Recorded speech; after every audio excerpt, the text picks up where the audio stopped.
Gloria a Dios, gloria a Dios. Hermano, hace un momento le decía a mi esposa, no sé qué me pasa,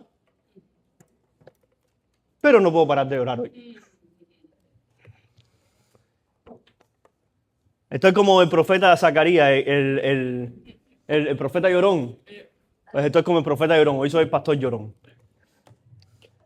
Sean todos bienvenidos a la casa del Señor. Busquemos en nuestras Biblias el Evangelio de Lucas, capítulo 19.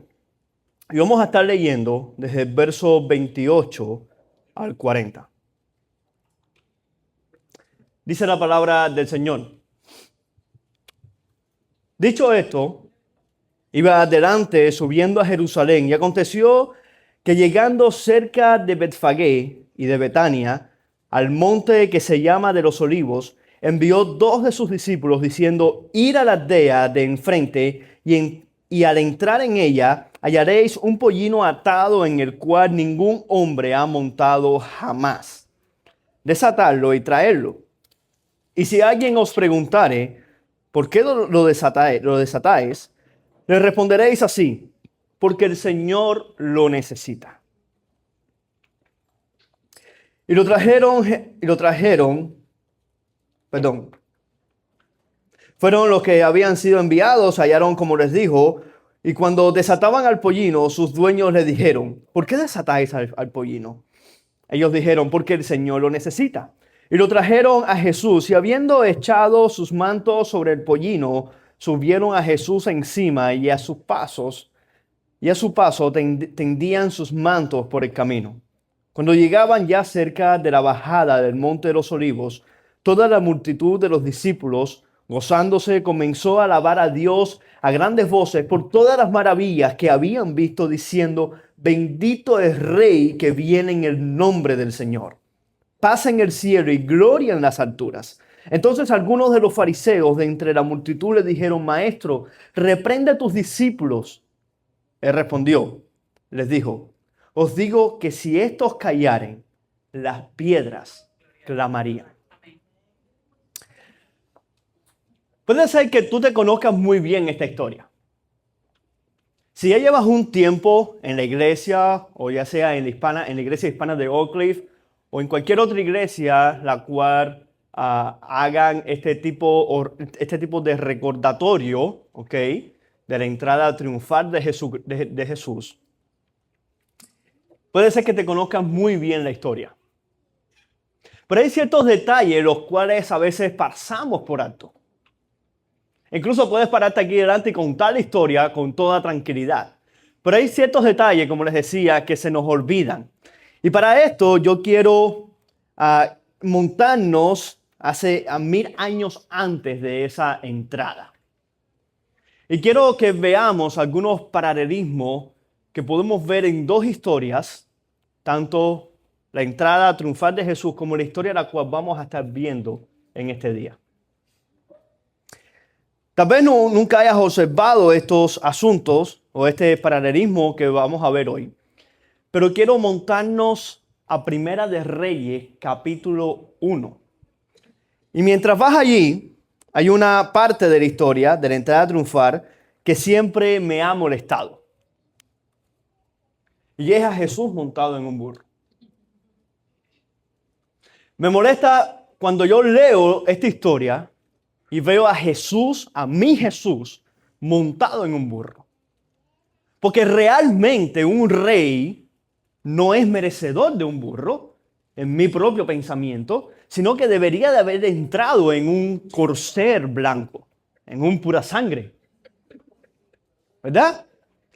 Sin embargo, me molesta mucho que Jesús entre en un burro, pero vamos a ver en el día de hoy por qué Jesús entra en un burro. Cuando hablamos de burro, siempre nos viene a la mente, por lo menos a mí, cuando estaba leyendo el mensaje, a Shrek. Y el burro es Shrek.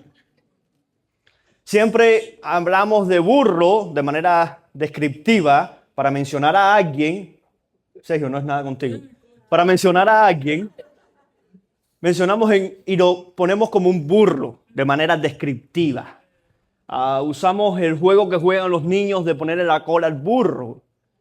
Y tantas cosas que se hablan con respecto al burro que me molesta realmente ver a mi Jesús, a mi Cristo, al Mesías, al Rey de Reyes y Señor de Señores, montado en un burro. Y es una de esas muchas cosas que creo que nos extrañamos en la historia. Y hay una parte que nos extrañamos en la celebración, cómo la gente se alinea en el camino. Y quiero mostrar algunas piezas que a lo mejor te sorprendan que nunca hayas visto de lo tan importante que es ese momento en el que las personas se alinean en ese camino cuando Jesús está entrando a la ciudad. En muchos sentidos fue un gran día, pero también fue un día terriblemente, un día donde representaba que el pueblo de Israel, y ahora estoy yendo a Primera de Reyes, cuando en Primera de Reyes vemos un momento terrible, difícil en la historia de Israel. 80 años antes de los primeros reyes, vemos un momento difícil, un momento donde el pueblo de Israel no solamente está aceptando a un rey terrenal, un rey que iba a liderar a esa nación, sino que está rechazando a Dios como su rey. Por eso digo que en Primera de Reyes vamos a ver 80 años antes de Primera de Reyes. Vemos un momento muy emocionante donde hace la entrada también un rey, donde se corona a un rey, al rey Saúl. Pero también vemos el momento donde el pueblo rechaza a Dios como su rey. Saúl se convirtió en rey y reina durante 40 años.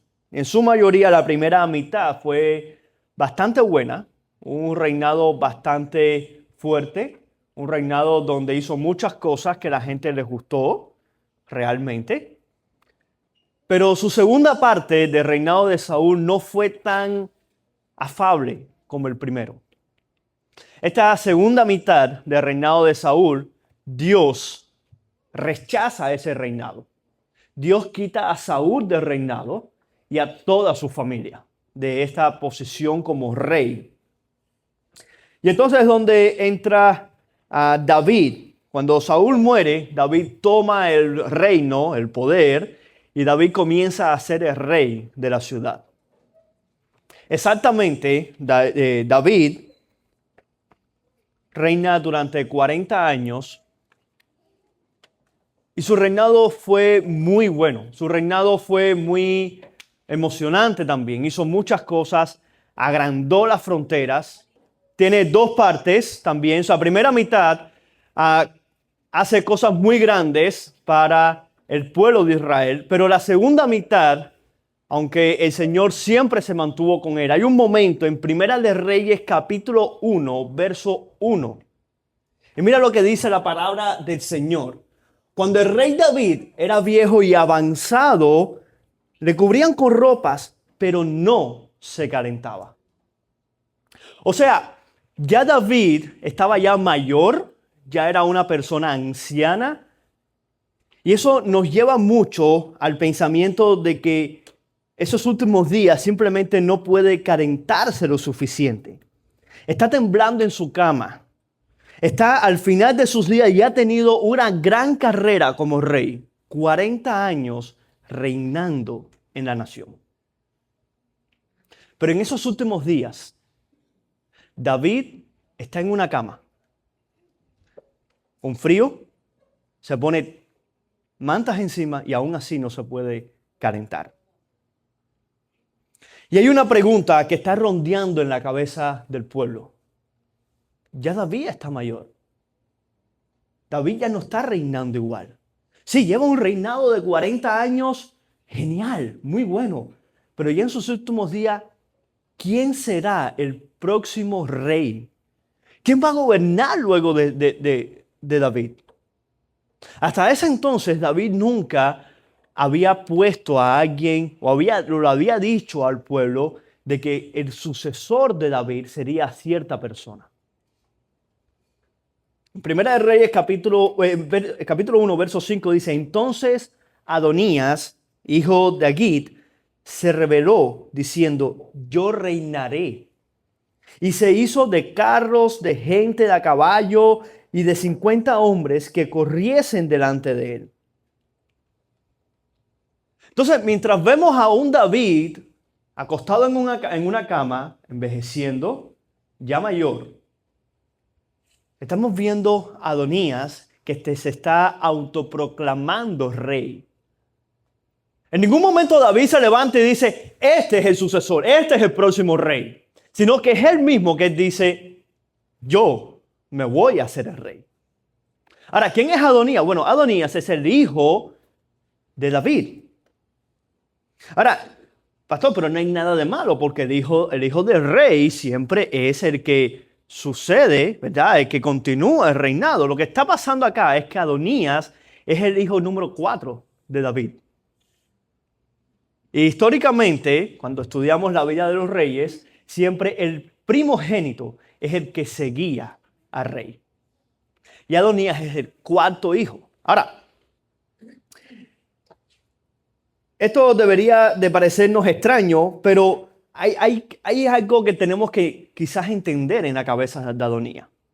Adonías sí era el 4º hijo, pero lo que sucede es que el primer hijo de David, Amnón, murió siendo matado por su hermano Absalón.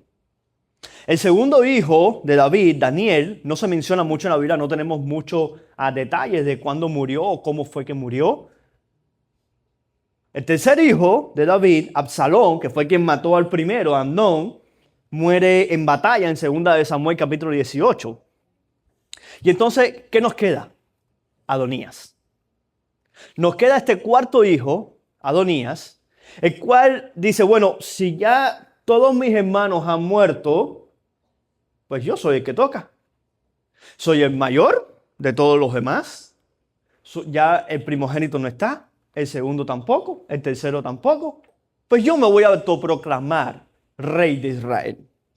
Así que cuando llegamos a Primera de Reyes, este 4º hijo de David era el único hijo viviente más viejo y probablemente pensó que el linaje real bien podía ser a través de él.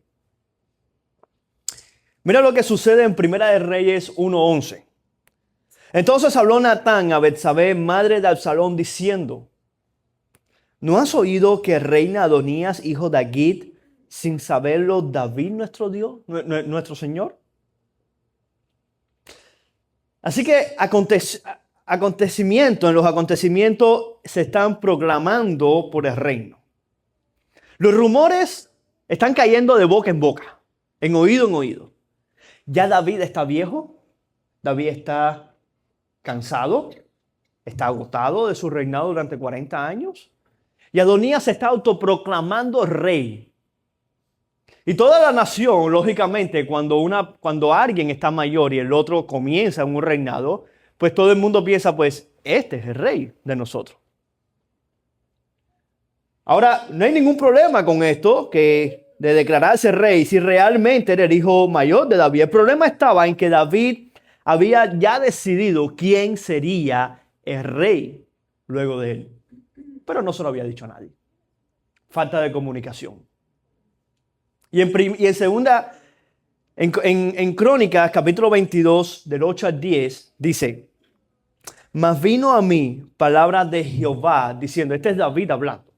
Mas vino a mí palabra de Jehová diciendo, tú has derramado mucha sangre y has hecho grandes guerras. No edificarás casa a mi nombre, porque has derramado mucha sangre en la tierra delante de mí. He aquí, te nacerá un hijo, el cual será varón de paz, porque yo le daré paz a todos los enemigos en derredor, por tanto su nombre será Salomón. Y yo daré paz y reposo sobre Israel en sus días. Y edificaré casa a mi nombre, y él me será a mí, y él será a mí por hijo, y yo le seré por padre, y afirmaré su trono y su reino sobre Israel para siempre. Años antes de la autoproclamación de Adonías, Dios ya le había dicho a David quién iba a ser el rey. Ya Dios había decidido quién era el rey. No David, no el pueblo, sino que era Dios quien había dicho que Salomón, el hijo de David también, pero Salomón iba a ser el rey de la nación.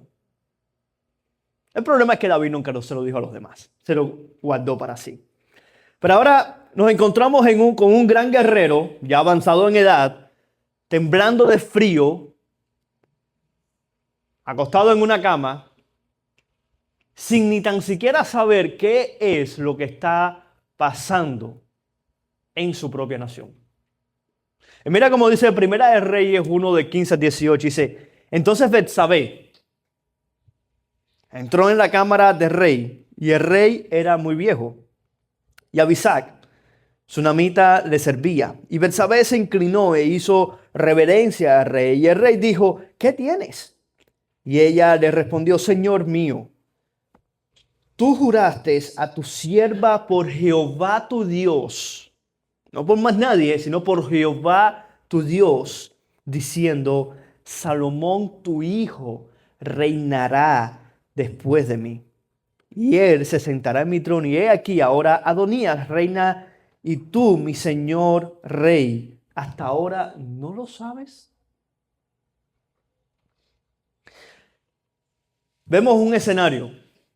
Mamá salva el día. Es mamá la que va con David y le salva el día a Salomón. Ahora David está en un apuro porque David tiene que actuar en ese mismo momento. David no puede esperar más adelante porque ya Adonías y el pueblo estaba diciendo que Adonías había autoproclamado rey. Ya todos lo tenían como el supuesto rey luego de David. David tenía que hacer algo. Y lo tenía que hacer rápido. Porque Dios había dicho que no era Adonías. Era Salomón quien iba a ser el rey. David, ¿qué es lo que va a hacer David? ¿Cómo David va a arreglar esto? Y tiene que ser en un momento esencial. Entonces, ¿cómo decide David la elección del próximo rey de la nación? Y esa es la parte de la historia que realmente quiero mostrarte cómo lo describe la palabra de Dios en el verso 38. Porque hasta aquí le estoy haciendo toda la historia de todo lo que pasó, ¿okay? Para que tengan una idea de por dónde vamos. David ahora tiene que hacer algo para mostrarle a la nación que el elegido por Dios es Salomón y no Adonías.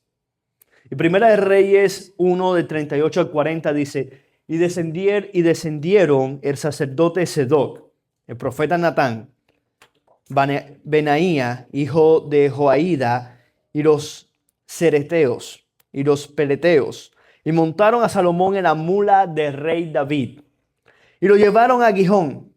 Y tomando el sacerdote Sedoc el cuerno del aceite del tabernáculo, ungió a Salomón, y tocaron trompeta, y dijo todo el pueblo, viva el rey Salomón. Después subió todo el pueblo en pos de él, y cantaban la gente con flautas y haciendo grandes alegrías, que parecía que la tierra se hundía con el clamor de ellos. ¿Te suena algo familiar eso? Déjame mostrarte algunos paralelismos que vamos a ver en esta historia. El paralelismo número 1 dice que David ordena a Salomón que monte, pásalo. David ordena a Salomón que monte en su corcel real. Pastor, no fue en un corcel, fue en un burro. Yo lo sé. El problema es que el burro, las mulas en ese tiempo, eran animales muy apreciados. No solamente llevaban el alimento al mercado, sino, y tampoco no servían solamente para montar a las personas y transportarlos, sino que era el animal real, el animal donde el rey se montaba. ¿Por qué no se montaba en el caballo? El caballo en ese tiempo estaba considerado una pieza de guerra. O sea, cuando el rey se montaba en su caballo era porque iba a la batalla, iba a pelear. Sin embargo, cuando se montaba en el burro, estaba proclamando, estaba enseñando su reinado. Por eso David le dice, móntalo en mi, ¿qué? En mi corcel real.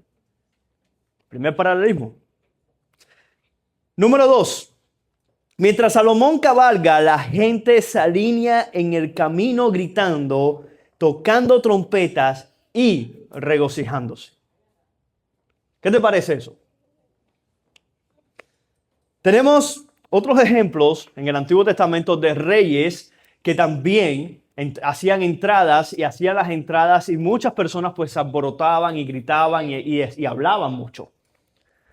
Ahora, cantando y gritando porque aquí viene el vencedor, aquí viene el rey. Cuando las personas entraban al pueblo, cuando el rey entraba, muchas personas se alborotaban. ¿Por qué? Porque venían de una guerra. Venían diciendo de que aquí viene el rey, aquí viene el vencedor. Hemos vencido la batalla. ¿Algo familiar? Paralelismo número 3. Salomón viaja por el camino desde el manantial de Gihón y entra a Jerusalén por la puerta del oriente. David dice que lleve a Salomón a Gihón y que lo ungieran allí y de regreso entra por un solo camino que había en ese tiempo. Un solo camino que es el mismo camino por el que entra Jesús. Así que cuando te pones a juntar estas dos historias, viendo estos paralelismos, vamos a verlos de la siguiente manera. Pensemos y veamos los paralelismos que tenemos aquí. David ordena a Salomón que monte en su corcel real. Jesús monta en un burro. ¿Cuál era el corcel real de Salomón? Un burro. Número 2. Mientras Salomón cabalga, la gente se alinea en el camino gritando, tocando trompeta y regocijándose. ¿Qué pasa con Jesús? La gente se alinea en la calle mientras Jesús pasa. Número 3. Salomón viaja por el camino desde el manantial de Gihón y entra en Jerusalén por la puerta del oriente. Jesús viaja por el mismo camino y entra exactamente por la misma puerta. ¿Qué está diciendo? Jesús está diciendo algo. Él hace todas las cosas al final de esta última semana de su vida terrenal. Porque creemos que Jesús está vivo. Al final de su vida terrenal, Jesús hace exactamente muchas cosas, pero se está proclamando rey. Y esas personas que estaban en ese lugar, en Jerusalén, en ese tiempo, en el primer siglo, entendieron muy bien lo que estaba sucediendo en esa mañana, en ese día que Jesús estaba entrando. Para ellos no era nada desconcertante, para ellos no era nada diferente a lo que ya ellos estaban viviendo, lo que ya ellos habían vivido desde la antigüedad, desde el primer rey, desde Saúl, David, Salomón. Esa entrada triunfal, esa entrada en un burrito, no era nada extraño para ellos. Para nosotros sí. Para nosotros nos parece extraño, pero para ellos estaba haciendo exactamente lo que tenía que hacer. Proclamándose rey y diciendo, aquí viene el rey. Ellos habrían entendido que Jesús estaba proclamando, aquí viene el rey. Y ese domingo de Ramos sucedieron más cosas que un burro cualquiera. Sucedieron más cosas que una gente cualquiera. Sucedieron más cosas que unas ramas cualquiera. Estaban diciendo, aquí viene el rey. Y si tú crees que yo me estoy inventando toda esta historia, mira cómo lo dice el Evangelio de Lucas. Cuando llegaban ya cerca de la bajada del Monte de los Olivos, toda la multitud de los discípulos, gozándose, comenzaron a alabar a Dios a grandes voces por todas las maravillas que había visto, diciendo, bendito el Rey que viene en el nombre del Señor. Bendito el Rey que viene en el nombre del Señor. Paz en los cielos, gloria en las alturas. La entrada triunfal no se trata solamente de proclamar de que el Rey ha llegado. El Rey ha llegado. Y no ha llegado para un tiempo como David, como Saúl, como Salomón, sino que ha llegado por toda una eternidad. Nuestro Rey vive y está reinando en estos momentos. Ese día que Él entró, ese día que Él hizo la entrada triunfal, fue el día donde Él se proclamó como Rey de Israel, pero no como un rey terrenal, sino como un Rey eterno. Ese es el Rey de nosotros. Ahora, durante esta semana tenemos 7 días, 5 días para que a ese rey lo mataran. Disculpa, a Jesús no lo mataron. Él se entregó. Ese día era hace de entrada y tenemos 5 días para que Jesús se entregue por amor a ti, por amor a mí. Ese rey que entró montado en un burro, humilde, sin prendas, sin gloria, el Señor lo llevó para glorificarlo en esa cruz. Yo te quiero exhortar para que durante esta semana tú tengas esta historia en tu mente todo el tiempo. Y ves pensando durante esta semana cómo hizo la entrada ese Señor. Cómo hizo la entrada ese rey humilde en un burro. No en un caballo como nos hubiera gustado a nosotros, sino en un burro para demostrarnos de que Él sí es el Rey de Israel. Hermano, Él no viene para ascender a un trono terrenal, sino que Él viene para ascender a una cruz de madera. Él viene para que como el Salvador del mundo, que toda aquella persona que cree en Jesús pueda alcanzar la salvación y la vida eterna.